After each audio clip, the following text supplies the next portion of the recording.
സംസ്ഥാനത്തെ +2 higher secondary പരീക്ഷാ ഫലങ്ങൾ പ്രഖ്യാപിച്ചു. മികച്ച വിജയം നേടാൻ കഴിഞ്ഞു എന്നാണ് വിദ്യാഭ്യാസ മന്ത്രി അറിയിച്ചത്. വിജയിച്ച വിദ്യാർത്ഥികൾക്ക് അഭിനന്ദനങ്ങൾ. അതോടൊപ്പം തന്നെ പരാജയപ്പെട്ടവർക്ക് അടുത്ത പരീക്ഷയിൽ നല്ല വിജയം നേടാനുള്ള എല്ലാവിധത്തിലുള്ള ആശംസകളും നേരുന്നു. ഇപ്പോൾ കാർത്തിക തിരുനാൾ സ്കൂളിൽ നിന്ന് സലിം മാലിക് ചേരുന്നുണ്ട്. സലിം, ഈ പൊതുവേ നമ്മൾ ഈ കുട്ടികളുടെ ഒരു ആകാംക്ഷയൊക്കെ തന്നെ നമ്മൾ കാണുന്നതാണ്. വിജയം അറിഞ്ഞ ഉടനെ ഈ വെബ്സൈറ്റുകളിൽ പോയി അത് ഫലങ്ങൾ നോക്കാനും ഒക്കെയുള്ള ഒരു ടെൻഷനും ആശങ്കയും എല്ലാം സമ്മിശ്ര വികാരങ്ങൾ നമുക്ക് കാണാൻ കഴിയും. 4 മണി മുതലാണ് വെബ്സൈറ്റുകൾ വഴി ഫലം അറിയാൻ കഴിയുക. ഇപ്പോൾ ഫലം അറിയാൻ കഴിയുന്നുണ്ടോ? സലിം കുട്ടികൾക്കൊപ്പമാണോ നിൽക്കുന്നത്? സ്മിത, ഞാനിപ്പോൾ ഇവിടെ നിൽക്കുന്നത് Manacaud Karthika Thirunal government girls vocational higher secondary സ്കൂളിലാണ്. ഇവിടെ വിവിധ വിദ്യാർത്ഥികൾ ഈ റിസൾട്ടിനായി കാത്തിരിക്കുകയാണ്. 4 മണിയോടുകൂടി മാത്രമേ അവർക്ക് ഈ റിസൾട്ട് അറിയാൻ കഴിയൂ. സ്കൂളിന്റെ ഫലം മറ്റ് ഈ ഉപജില്ല തിരിച്ചുള്ള ഫലങ്ങൾ മാത്രമാണ് ഇപ്പോൾ അറിയാൻ കഴിയുന്നത്. അല്പസമയത്തിനകം തന്നെ ഒരു ആകാംക്ഷയിലൊക്കെയാണ് ഈ വിദ്യാർത്ഥികളൊക്കെ ഉള്ളത്. ഇവിടേക്ക് അങ്ങനെ നിരവധി വിദ്യാർത്ഥികളുണ്ട്. +2 ആണോ? അല്ല, 10 നല്ല വിജയം ഉണ്ടായിരുന്നു. അപ്പോൾ ഇതൊക്കെ 10ാം ക്ലാസ്സിലെ കുട്ടികളാണ്. അതുപോലെ തന്നെ അവരൊക്കെ വലിയ നല്ല വിജയം നേടിയ കുട്ടികളാണ്. അതുപോലെ തന്നെ +2 വിദ്യാർത്ഥികളും ഒക്കെ ഇവിടെ തന്നെ ഉണ്ട്. വലിയ ആകാംക്ഷയിൽ പ്രതീക്ഷയോടുകൂടിയാണ് ഈ വിദ്യാർത്ഥികളൊക്കെയും കാത്തിരിക്കുന്നത് ഫലത്തിന്. കാരണം 4 മണിയോടുകൂടി മാത്രമേ അവർക്ക് ഈ ഫലം അറിയാൻ കഴിയൂ. അതിനുശേഷം മന്ത്രി ഈ റിസൾട്ട് പ്രഖ്യാപനത്തിന് ശേഷം മന്ത്രി വി ശിവൻകുട്ടി തന്നെ ഇവിടേക്ക് എത്തുകയും ചെയ്യും. എത്തി ഈ വിദ്യാർത്ഥികളുമായി ഈ ആശയവിനിമയം നടത്തുകയും ഒക്കെ ചെയ്യും. നിങ്ങളൊക്കെ ഏത് ക്ലാസ്സിൽ പഠിച്ചത്? +2 ആണോ? അത് റിസൾട്ട് വന്നു അറിഞ്ഞോ? ഇല്ല, വന്നില്ല. എങ്ങനെയുണ്ട്? ടെൻഷനിലാണോ? ടെൻഷനുണ്ട്. എങ്കിലും ഒരു പ്രതീക്ഷ എങ്ങനെ? പ്രതീക്ഷ കുഴപ്പമില്ല, നല്ല മാർക്ക് കിട്ടുമെന്നാണ് പ്രതീക്ഷ. എന്താ പ്രതീക്ഷ? കിട്ടും. ടെൻഷനുണ്ട്. അപ്പൊ പഠിച്ചിട്ടൊന്നും ഇല്ലായിരുന്നു പരീക്ഷയ്ക്ക് പോകാൻ നേരത്തെ? പഠിച്ചിട്ടുണ്ട്, എന്നാലും റിസൾട്ട് വരണതിന്റെ ഒരു ടെൻഷൻ ഉണ്ട്. ഫുൾ A+ കിട്ടും? കിട്ടുന്ന പ്രതീക്ഷ. ഈ സ്കൂളിനും വലിയ വിജയം ഉണ്ടാവുന്നതാണ്. ഉണ്ട്. എന്താ മാറിയിരിക്കുന്നത്? ചെറിയ ടെൻഷൻ. വലിയ ടെൻഷൻ ഇല്ല. എങ്ങനെ എത്ര A+ പ്രതീക്ഷിക്കുന്നുണ്ട്? ഫുള്ള് കിട്ടുമെന്ന് പ്രതീക്ഷിക്കുന്നു. എന്താ പ്രതീക്ഷ? നല്ല മാർക്ക് പ്രതീക്ഷിക്കുന്നു. ഫുൾ A+ ആണോ പ്രതീക്ഷിക്കുന്നത്? പ്രതീക്ഷ ഉണ്ട്.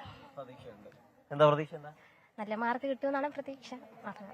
ഈ കുട്ടികളുടെയൊക്കെ മനസ്സിൽ ഇപ്പോൾ സത്യത്തിൽ അവർ ഈ ഒരു അരമണിക്കൂർ കൂടിയാണ് അവരുടെ +2 റിസൾട്ട് വരാൻ കാത്തിരിക്കുന്നത്. അതിന്റെ ഒരു ടെൻഷനിലൊക്കെയാണ് വിദ്യാർത്ഥികൾ. അതുകൊണ്ട് തന്നെ അവർ ഈ ഫുൾ A+ ഒക്കെ പ്രതീക്ഷിക്കുന്നവരാണ്, നല്ല മാർക്കൊക്കെ പ്രതീക്ഷിക്കുന്നവരാണ്. ഈ സ്കൂളിനെ സംബന്ധിച്ചിടത്തോളം വലിയ വിജയ ശതമാനം എല്ലാ വർഷവും ഉള്ള സ്കൂളാണ്. അല്പസമയത്തിനകം തന്നെ മന്ത്രിയും ഇവിടേക്ക് എത്തും. ആ സമയത്തായിരിക്കും, മന്ത്രി ഇവിടേക്ക് എത്തുന്ന സമയത്ത് തന്നെ ആയിരിക്കും ഇവർക്ക് ഈ വെബ്സൈറ്റിലൂടെ ഈ ഫലം അറിയാനും കഴിയുക. അതിന്റെ ഒരു വികാരത്തിൽ സലിമിനോട് വലിയ ടെൻഷനാണ് എന്ന് പറയുമ്പോഴും മുഖത്ത് നിറയെ ചിരിയാണ്. അത് ഒരൊറ്റ കുട്ടിയുടെ മുഖത്ത് പോലും ഒരു വാട്ടമൊന്നും കണ്ടില്ല. അതൊരു നല്ല കാര്യമാണെന്ന് തോന്നുന്നു അല്ലേ? കാരണം ഇപ്പോൾ വിദ്യാഭ്യാസ മന്ത്രി തന്നെ പറയുകയുണ്ടായി, വിജയിച്ചവർക്ക് ആശംസകൾ നേർന്നപ്പോൾ തന്നെ അദ്ദേഹം പ്രത്യേകം എടുത്തു പറഞ്ഞു, പരാജയപ്പെട്ട വിദ്യാർത്ഥികൾ വിഷമിക്കേണ്ടതില്ല. അതുപോലെ ഈ നമ്മുടെ കമൻസും പ്രേക്ഷകരുടെ ഒരുപാട് കമൻസിലും അങ്ങനെ തന്നെയാണുള്ളത്. അത് വളരെ പോസിറ്റീവായിട്ട് തോന്നുന്നുണ്ട്. കുട്ടികൾ പരാജയപ്പെട്ടാലും വിഷമിക്കാനുള്ള അടുത്ത അവസരങ്ങൾ അവരുടെ മുന്നിൽ ഇങ്ങനെ കിടക്കുകയാണ്.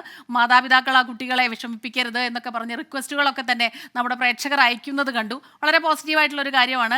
സലിം, അങ്ങനെ വല്ലാതെ ടെൻഷൻ പിടിച്ച് നിൽക്കുന്ന കുട്ടികളെ നമ്മൾ കണ്ടോ ഇപ്പോൾ? സ്മിത, ഉറപ്പായും അവരൊക്കെ വലിയ നിറഞ്ഞ ചിരിയോടുകൂടി തന്നെ നിൽക്കുകയാണ്. അതുകൊണ്ട് തന്നെ അവരുടെ മനസ്സിലൊരു ടെൻഷൻ ഉണ്ടോ എന്ന് ചോദിച്ചാൽ ഉറപ്പായും ഉണ്ടാവും അവർ പുറമേ ചിരിക്കുമ്പോഴും. പക്ഷെ അപ്പോഴും അവർക്കൊക്കെ വലിയ വിജയം ഉറപ്പിച്ചിരിക്കുന്നവരാണ്. അവരൊക്കെ ആകാംക്ഷയോടുകൂടി കാത്തിരിക്കുന്നവർക്കൊക്കെ എത്ര A+ ഉണ്ടാകും എന്നൊക്കെ കാത്തിരിക്കുന്ന കുട്ടികളാണുള്ളത്. കാരണം ഇവിടെ സ്മിത സൂചിപ്പിച്ചതുപോലെ തന്നെ അങ്ങനെ വലിയ ടെൻഷൻ, ഗൗരവമുള്ള ഒരു മുഖത്തോടു കൂടി നിൽക്കുന്ന ആരെയും നമുക്ക് കാണാൻ കഴിയില്ല എന്നുള്ളതാണ്. ഈ കുട്ടികളൊക്കെ തന്നെ ആ നിലയിൽ അവരുടെ റിസൾട്ട് ഇപ്പോൾ തന്നെ അവർ ഈ മൊബൈലിലൊക്കെ പരതാനൊക്കെ തുടങ്ങിയിട്ടുണ്ട്. നമുക്ക് അവരോട് തന്നെ ഒരിക്കൽ കൂടി പോവാം.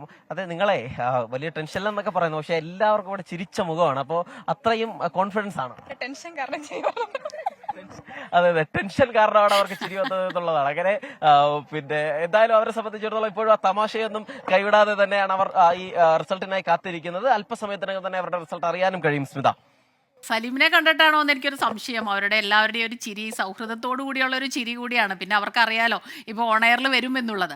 മന്ത്രി ഫലപ്രഖ്യാപനം അത് തുടരുക തന്നെയാണ്. അതിൻ്റെ കൂടുതൽ വിശദാംശങ്ങളെല്ലാം തന്നെ ഓരോന്നോരോന്നായി വായിച്ചുകൊണ്ടിരിക്കുകയാണ്. സേ പരീക്ഷയുടെ ഡേറ്റ്, അതിന് സമർപ്പിക്കാനുള്ള അവസാനത്തെ ഡേറ്റ്, ആ രീതിയിലുള്ള വിവരങ്ങളൊക്കെ വരുന്നുണ്ട്. ഇപ്പോൾ മെയ് 13 സേ പരീക്ഷയ്ക്ക് അപേക്ഷ സമർപ്പിക്കാനുള്ള അവസാന തീയതി.